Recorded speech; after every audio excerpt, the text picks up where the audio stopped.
You're listening to Perfect Game Retirement. This is going to be a little more of a difficult episode to talk through because losing a spouse is unimaginably tough, right? But the financial implications can really add another layer of stress to the grieving process. So in this episode, we're going to dive deep into the most common financial issues faced by widows and widowers, from dealing with income gaps to navigating tax changes as a single filer. We really want to explore some actionable strategies as well to address these problems, such as the importance of life insurance and the ins and outs of spousal pension continuation. So this episode is for you if you're concerned at all with ensuring the financial well-being of your remaining family members and safeguarding your financial future and legacy in the face of loss. Welcome to the Perfect Game Retirement Podcast with former professional baseball player and now financial coach at Black Oak Asset Management, Ryan Ledman.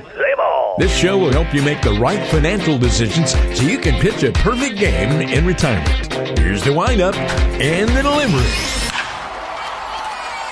Welcome in, Ryan. Glad to talk to you again today. How's everything? Yeah, things are well. I mean, by the time this episode airs, I guess we'll be right around, Halloween? Is that right? Yeah, right about it. Yeah, and then we're all full on holiday mode at that point. Full on holiday mode. I mean, I was at Target yesterday getting some stuff for the office, and yep, Christmas stuff everywhere. Yeah, no. Yeah, Costco had Christmas stuff all over the place already. So we skipped months. I mean, I remember I think months ago we were already seeing Halloween stuff. So it's no surprise. I know we all try to rush to the holidays, but I'm fine taking my time getting there because once it hits, it feels like it's just a never-ending chore, not really chore, but there's always something on the schedule, always somewhere you have to be, and just kind of rolls into the next holiday. And next thing you know, it's January 1st. Yeah, I mean, we're looking at doing something with the office here, like Christmas party. This was a few weeks ago. I'm like, oh my gosh, you got to start planning this stuff, and it's barely September. It is. So, well, hopefully you're all listening wherever you're listening from. Hope you're having a good week.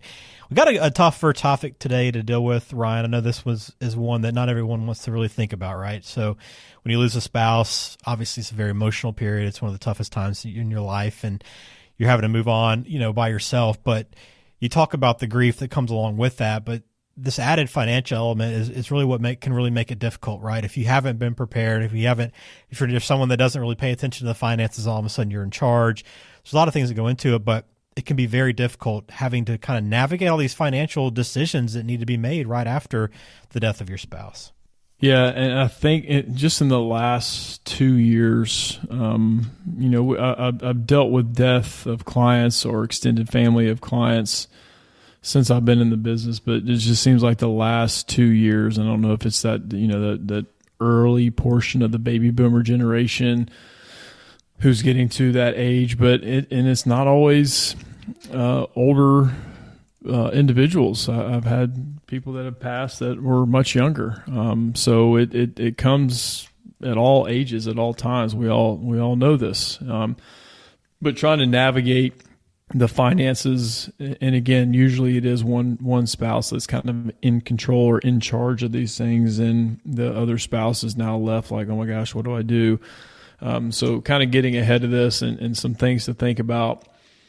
Obviously, we walk our clients through that when they do have a spouse that passes away to help them out in any way possible. But it's a real thing, and it's something it's not an easy transition. I had a recent client pass away who was not old, and met with the spouse, and they said, life continues to be thrown at you. It's not like all of a sudden, okay, my spouse has passed away, let me just take some time. No, life just keeps happening. It keeps happening. And you get this stuff thrown at you, and this stuff, like a lot of times it gets overwhelming. So having someone that can help you out afterwards is where we like to help people out in that situation.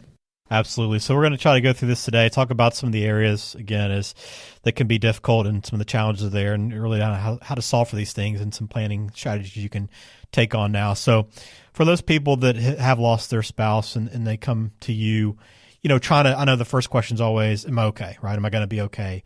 What are some of the problems that you see for people in these situations?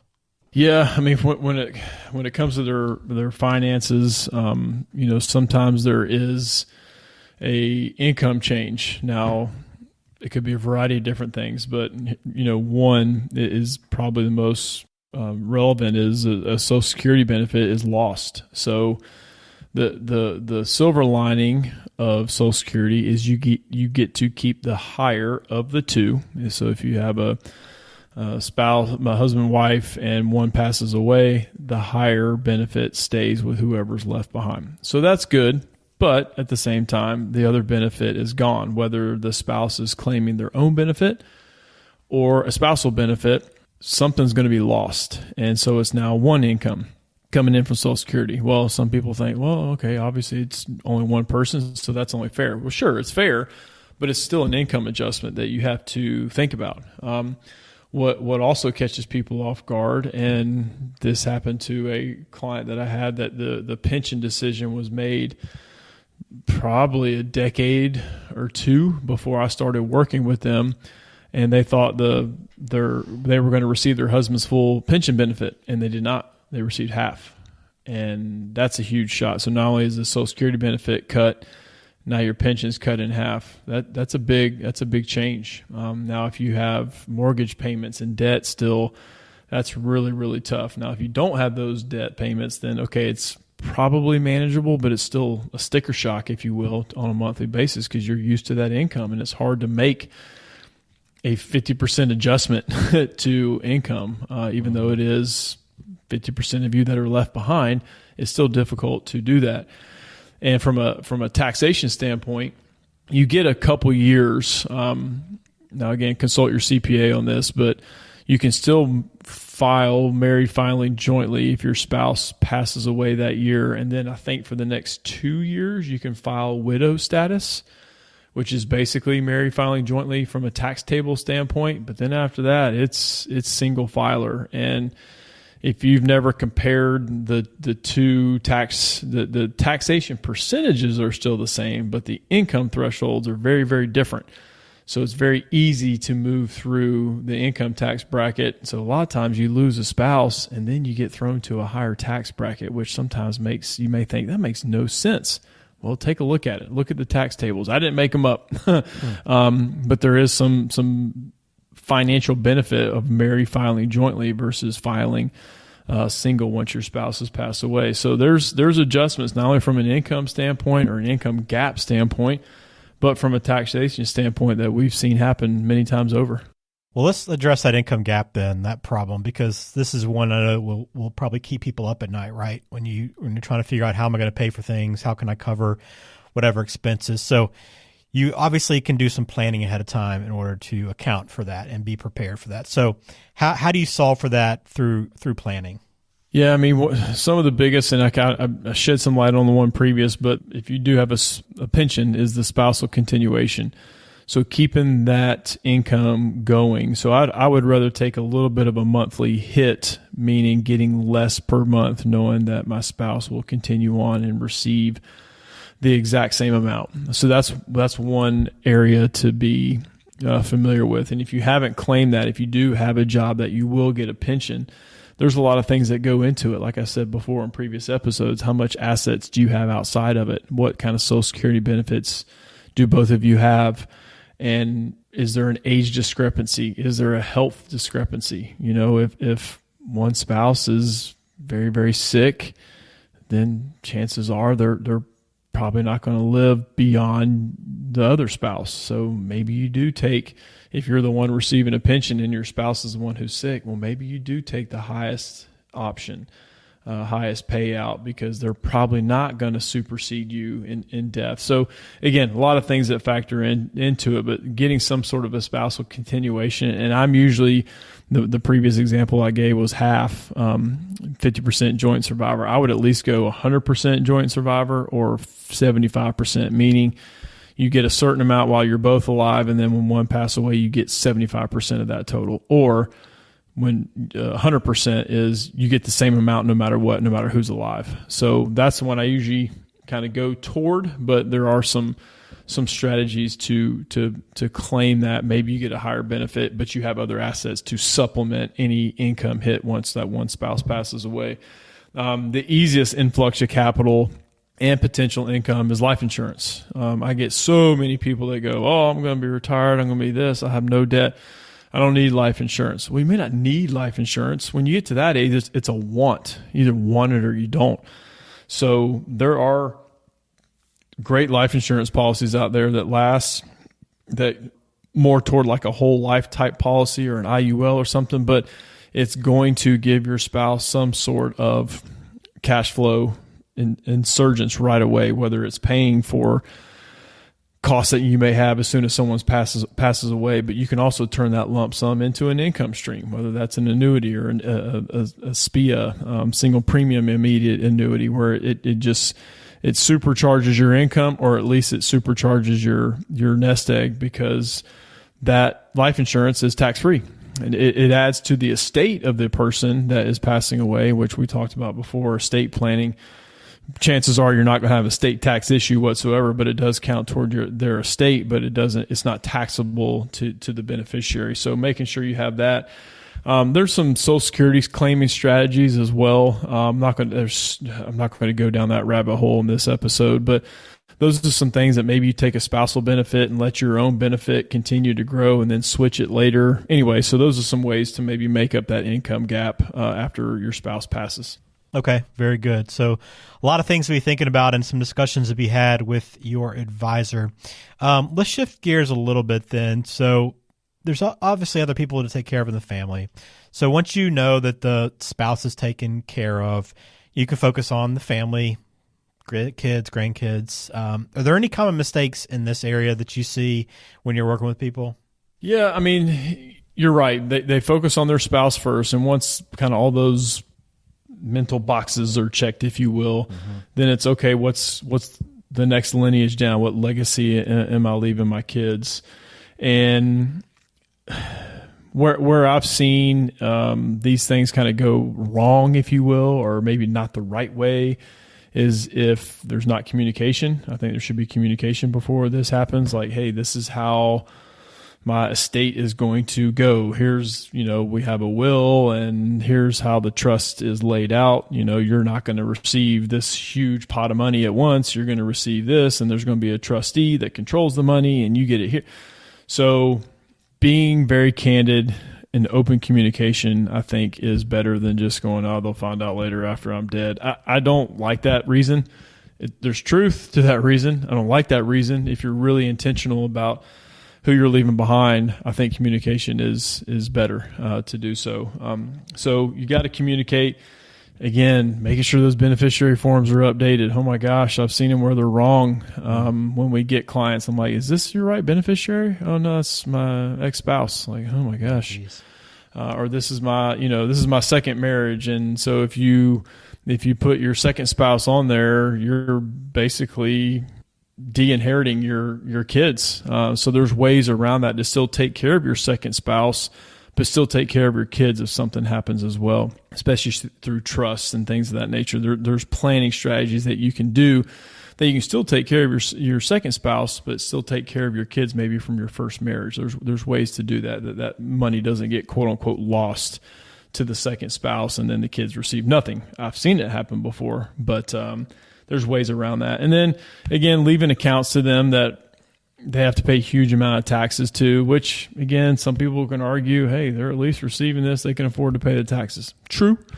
Very true. But just being intentional, like if you want to leave them with a huge nest egg, that's not going to leave them a huge tax burden, because again, the tax burden is very different for inherited IRAs now. They got to take this money out within 10 years. And if you have a sizable IRA pre-tax account, that could be a lot of taxes that they're going to have to pay. Again, I get it. Some people will say, well, at least they're getting that. I understand that.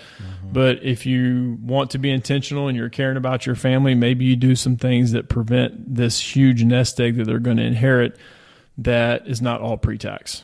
Well, you mentioned trust there, and I know we get a lot of questions about trusts and if they're a good idea or not in order to preserve family wealth.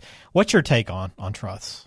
I like them. They're again, for an attorney to set these things up, they're going to take some time. They're going to take some money, which is I'm okay with, because it lays everything out how you want it done, and especially if you have young kids, like I do. So they're not going to inherit my practice. They're not going to inherit life insurance if something, God forbid, happened to me and my wife at the same time.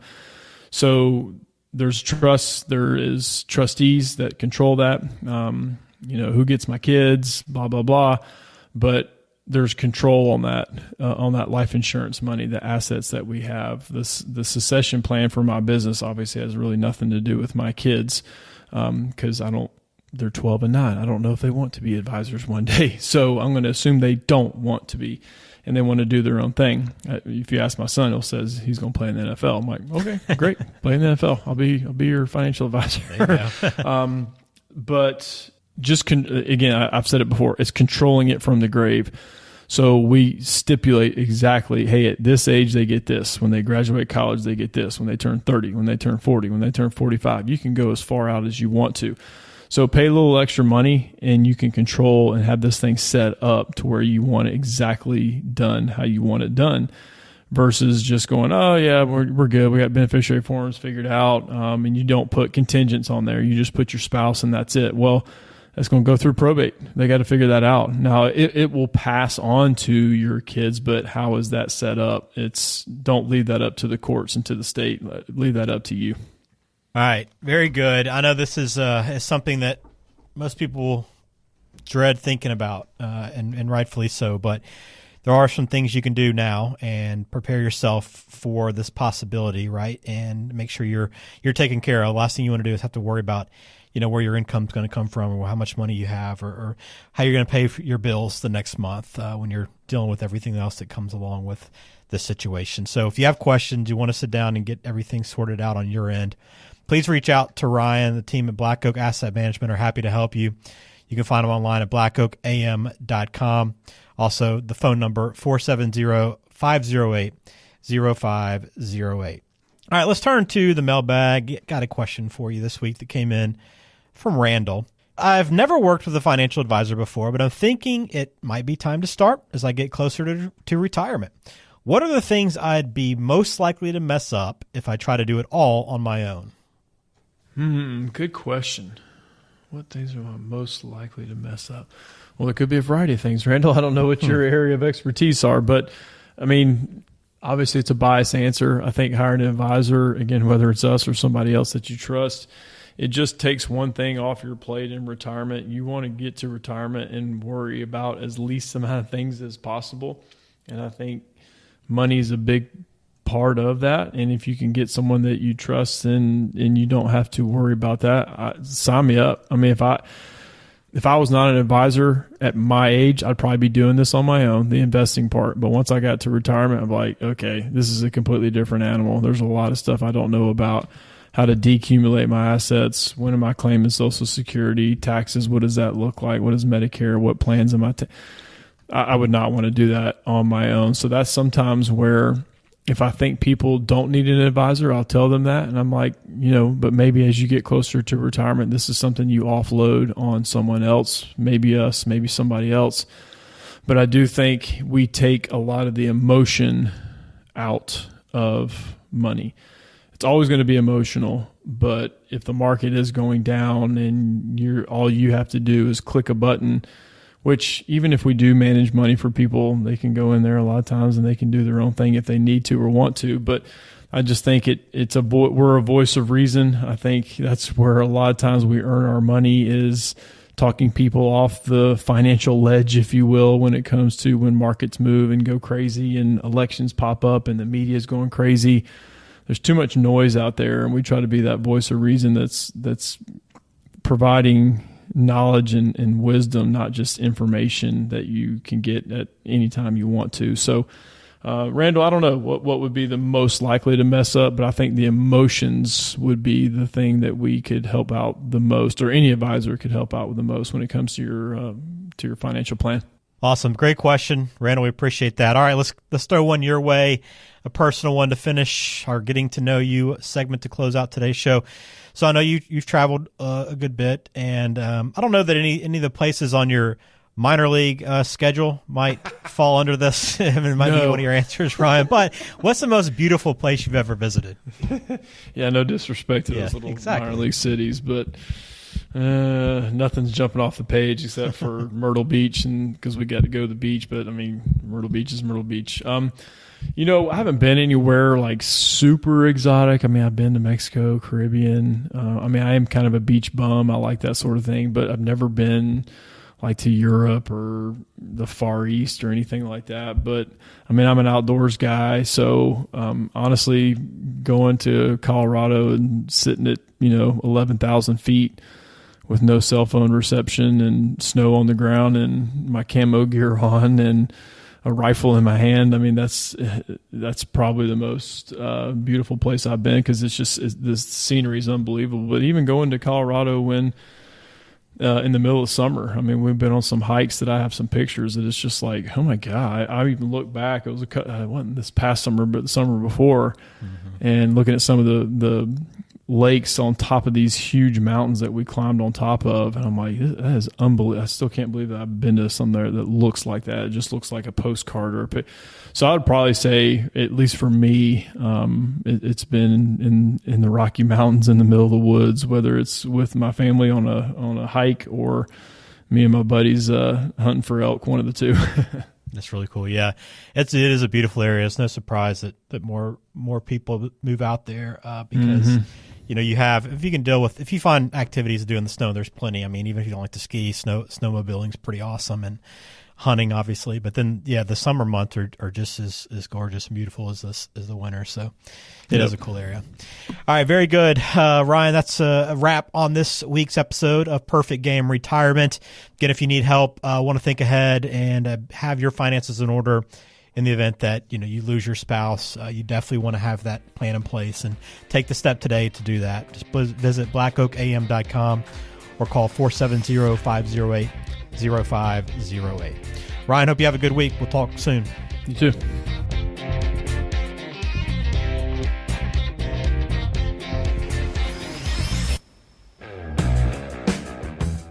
The Perfect Game Retirement Podcast is brought to you by Black Oak Asset Management, serving the greater Atlanta area with offices in Alpharetta and Macon. The show is available on Spotify, Apple Podcasts, Google Podcasts, and wherever you listen to podcasts. Subscribe to the show on your favorite app today and never miss an episode. Just search for Perfect Game Retirement to find us. You can also visit blackoakam.com to listen to past episodes, to contact Ryan Ledden, and to learn more about how to pitch a perfect game in retirement. Information provided is for informational purposes only and does not constitute tax, investment,